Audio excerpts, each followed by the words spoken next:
আপোনালোকৰ যিসকল ছাত্ৰ ছাত্ৰীয়ে এইচএছ ইউজি পিজিত এডমিশ্যন কৰিব বিচাৰিছে সেইসকল ছাত্ৰ ছাত্ৰীৰ বাবে এটা আইডিৰ প্ৰয়োজন হৈছে যিটো আইডিৰ নাম হ'ল ইউনিক আইডি আপোনালোকৰ এইটো বাধ্যতামূলক কৰা হৈছে যে আপুনি হায়াৰ ছেকেণ্ডেৰী হওক বা আণ্ডাৰ গ্ৰেজুৱেট বা পোষ্ট গ্ৰেজুৱেটতে হওক আপুনি যদি এডমিশ্যন কৰিব বিচাৰে আপোনাৰ বাধ্যতামূলক এইটো লাগিব ইউনিক আইডি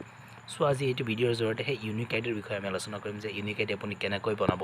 বা ইউনিক আইডি বনাওঁতে আপোনাৰ কি নথিপত্ৰৰ প্ৰয়োজন হয় সম্পূৰ্ণ কথাখিনি আজি আপোনালোকৰ সৈতে শ্বেয়াৰ কৰিম ঠিক আছে বন্ধুসকল আপোনালোকে ভিডিঅ'টো স্কিপ নকৰাকৈ চাই থাকিব কিয়নো স্কিপ কৰিলে হয়তো বুজি নাপাব ঠিক আছে বন্ধুসকল তো ইউনিক আইডি বনাবলৈ হ'লে পোনপ্ৰথমে আপুনি কি কৰিব মোবাইলৰ যিকোনো এটা ব্ৰাউজাৰত গুচি যাব ঠিক আছে ব্ৰাউজাৰ ওপেন কৰাৰ পিছত ইয়াতে আপুনি সাৰ্চ কৰিব ইউনিক আইডি বুলি ঠিক আছে বন্ধুসকল ইউনিক আইডি বুলি সাৰ্চ কৰাৰ লগে লগে ঠিক এনেকুৱা ধৰণৰ এটা ইণ্টাৰফেচ খোল খাই যাব ইয়াতে কি কৈছে online registration for unique ID generation ঠিক আছে এইটো লিংকত আপুনি ক্লিক কৰিব ঠিক আছে এইটো লিংকত ক্লিক কৰাৰ লগে লগে আপোনালোকৰ মাজত ঠিক এনেকুৱা ধৰণৰ এটা পেজ খোল খাই আহিব ইয়াতে কি কৈছে registration unique ID generation student login যদি আপোনাৰ পুৰণা আছে আপুনি ইয়াতে লগইন কৰিব বিচাৰে তেনেহ'লে আপুনি সেকেন্ড নম্বৰ অপশ্যনটো ক্লিক কৰিব ইউনিক আইডি আৰু ডেট অফ বাৰ্থ দি লগইন কৰিব পাৰিব ঠিক আছে যদি আপুনি নতুন হয় তেতিয়া আপুনি কি কৰিব registration unique ID generation first যেটো অপশ্যন আছে সেইটোত ক্লিক কৰিব ঠিক আছে এইটো ক্লিক কৰাৰ লগে লগে এটা ফৰ্ম আহি যাব ইয়াতে চাওক এটা ফৰ্ম আহি গৈছে এইটো ফৰ্মটো ফিল আপ কৰিলে আপোনাৰ আইডিটো হৈ যাব কিন্তু কেনেকৈ ফিল আপ কৰিব সেইটো মই দেখুৱাই দিম আপোনালোকক এইটো কি কৈছে registration form please fill up the বিলো ডিটেইলছ প্ৰপাৰলি এণ্ড কাৰেক্টলি আপুনি শুদ্ধ হিচাপত আপুনি এইটো ফিল আপ কৰি ল'ব ইয়াতে কৈছে mandatory fields are mark as star অৰ্থাৎ ষ্টাৰ চিন থকাবিলাক কম্পালচৰি আপোনাৰ ফিল আপ কৰিবই লাগিব ঠিক আছে বন্ধুসকল তো মই দেখুৱাই দিছোঁ ইয়াতে কি কৈছে পাৰ্চনেল ইনফৰমেশ্যন ফাৰ্ষ্ট নেম আপোনাৰ ফাৰ্ষ্ট নেম বহুৱাব মিডল নেম থাকিলে মিডল নেম বহুৱাব লাষ্ট নেম ইয়াতে লাষ্ট নেমটো বহুৱাই দিব ঠিক আছে তো বন্ধুসকল ইয়াতে আপোনালোকক এটা কথা জনাই দিছোঁ যে কিছুমানে আচলতে নাজানে যে first name middle name last name কি হয় যেনিবা মোৰ নাম চাহা আলম সো চাহা আলম যদি আছে তো চাহা আলমটো চাহাটো ফাৰ্ষ্ট নেম বহিব আলমটো লাষ্ট নেম বহিব যদি কিছুমানৰ এনেকুৱা আছে যে চাহা আলম আহমেদ তেতিয়াহ'লে তিনিটা নাম হ'ল ন চাহা আলম আহমেদ তেতিয়াহ'লে চাহাটো ওপৰত ফাৰ্ষ্ট নেম বহাব আলমটো মিডল আহমেদটো লাষ্ট নেম ঠিক আছে বন্ধুসকল এনেকৈ বহুৱাই দিব তাৰপিছত আপোনাৰ ফাদাৰ নেম তাৰপিছত মাদাৰ্ছ নেম ঠিক আছে তাৰপিছত মোবাইল নম্বৰটো বহুৱাব তাৰপিছত ইমেইল আইডি বহুৱাব ঠিক আছে তাৰপিছত আপুনি কি কৰিব ডেট অফ বাৰ্থ বহুৱাব ডেট অফ বাৰ্থ বহুৱাৰ পিছত আপোনাৰ জেণ্ডাৰটো বহুৱাই দিব ইয়াতে চিন এটা দেখি আছে ইয়াতে ক্লিক কৰিলে আপোনাৰ এইখিনি জেণ্ডাৰ আহি যাব তাৰপৰা সিলেক্ট কৰি আপুনি জেণ্ডাৰটো বহুৱাই দিব তাৰপিছত আপোনাৰ ৰিলিজিয়ন আপোনাৰ ধৰ্ম কি সেইটো বহুৱাই দিব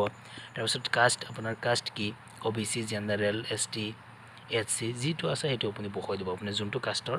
মানুহ হয় ঠিক আছে তাৰপিছত আপুনি কি কৰিব TGL এইটো দিলে হ'ব নিদিলে হ'ব এইটো অপশ্যনেল হয় বন্ধুসকল তলৰটো চাওক আপোনালোকে PWD পাৰ্চনেল উইথ ডিজেবিলিটি আপুনি যদি কোনো ধৰণৰ ডিজেবিলিটি আছে তেতিয়াহ'লে ইয়েছ বহুৱাব অন্য ক্ষেত্ৰত ন বহুৱাই দিব ঠিক আছে বন্ধুসকল তাৰপিছত ইয়াতে কৈছে ষ্টেট অফ ডমিচিয়েল তো আপোনাৰ ষ্টেটটো বহুৱাব তাৰপিছত আপোনাৰ ডিষ্ট্ৰিক্ট বহুৱাব তো বন্ধুসকল ইয়াতে মনোযোগ দিব এক্সামিনেশ্যন এণ্ড কোৰ্ছ ইনফৰমেশ্যন ঠিক আছে সিকিং এডমিশ্যন ফৰ আপুনি ক'ত এডমিশ্যন হ'ব বিচাৰে আণ্ডাৰ গ্ৰেজুৱেট বা পোষ্ট গ্ৰেজুৱেট বা হায়াৰ ছেকেণ্ডেৰী যদি আপুনি হায়াৰ ছেকেণ্ডেৰীত এডমিশ্যন হ'ব বিচাৰে তেতিয়া হায়াৰ ছেকেণ্ডেৰীত দিব ঠিক আছে হায়াৰ ছেকেণ্ডেৰীত এডমিশ্যন দিয়াৰ লগে লগে ইয়াতে সিকিং এডমিশ্যন ইয়াৰ ছেমিষ্টাৰ আপুনি কোনটো ছেমিষ্টাৰত হ'ব ফাৰ্ষ্ট যদি আপুনি হায়াৰ ছেকেণ্ডেৰীত হ'ব বিচাৰে দুটা ছেমিষ্টাৰ আছে ফাৰ্ষ্ট এণ্ড ছেকেণ্ড তো আপুনি কোনটো ছেমিষ্টাৰত এডমিশ্যন হ'ব এইটো দিব ফাৰ্ষ্ট ইয়াৰত হ'লে ফাৰ্ষ্ট ছেকেণ্ড ইয়াৰত হ'লে ছেকেণ্ড ঠিক আছে ফাৰ্ষ্টটো ছিলেক্ট কৰি ল'লোঁ মই আপোনালোকক দেখুৱাইছোঁ তাৰপিছত লাষ্ট এক্সামিনেশ্যন পাষ্ট আপুনি কি পাছ কৰিছে যদি হায়াৰ ছেকেণ্ডেৰীত এডমিশ্যন হ'ব আছে নিশ্চয় আপুনি 10 পাছ কৰিছিলে গতিকে ইয়াতে ছিলেক্ট কৰিব হাই স্কুল লিভিং চাৰ্টিফিকেট অৰ্থাৎ 10 ফাৰ্ষ্ট বুলি তাৰপিছত ইয়াতে আপোনাৰ 10 ফাৰ্ষ্টৰ যিটো ৰেজিষ্ট্ৰেশ্যন নাম্বাৰ আছে ৰেজিষ্ট্ৰেশ্যন নাম্বাৰটো আপুনি চাই ইয়াতে ফিল আপ কৰি দিব ঠিক আছে ফিল আপ কৰাৰ পাছত ইয়াতে তলত চাওক বেংক একাউণ্ট ডিটেইলছ বুলি আছে তো বেংক একাউণ্টটো আপুনি বহুৱাই দিব একাউণ্ট হোল্ডাৰ নেম